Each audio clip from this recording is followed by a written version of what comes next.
tosi hyvä tapahtuma. Et oli tosi hyvin koottu puhujia niin kun ihan joka puolelta yrityskenttää. Et oli tulevaisuuden tutkijaa ja sitten oli sarjayrittäjiä nettipuolelta ja perinteiseltä puolelta ja tosi laadukkaita puheenvuoroja. Että tosi hyvä kokonaisuus. Tapahtuma oli aika, miten mä sanoisin, raikas. Ehkä vähän semmoinen yliopistoympäristössä ei ole tottunut näin tämmöiseen tuoreeseen freesimeininkiin, mitä tässä oli. Tosi positiivinen. Mä tykkäsin erityisesti tästä Halavan tulevaisuuden tutkimukseen liittyvästä puheesta.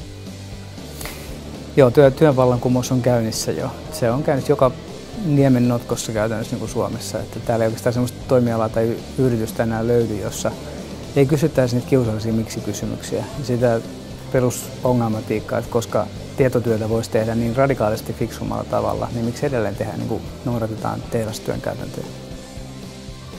Tämän päivän tapahtuma on ollut sellainen, että mulla on ainakin puhujana ollut helppo ja mukava olla täällä mukana. Järjestelyt toimii hyvin, aikataulut pysyy enimmäkseen kohdallaan, vaikka puhujilla onkin aina huikea taipumus vetää pitkäksi. Ja tämähän on ollut tosi hyvät tarjoilut. Tänä päivänä ollaan saatu kahvia ja kakkua välissä ja sen jälkeen hyvä noutopöytäbuffet lopuksi. Ja ihmisillä näyttää, että niillä on ollut hauskaa, on aika paljon porukka jutellut toisilleen ja mulle ja aktiivinen, täysin positiivinen tapahtuma.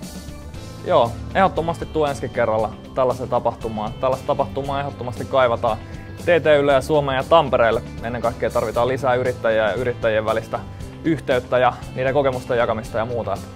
Tosi hienosti järjestetty tapahtuma.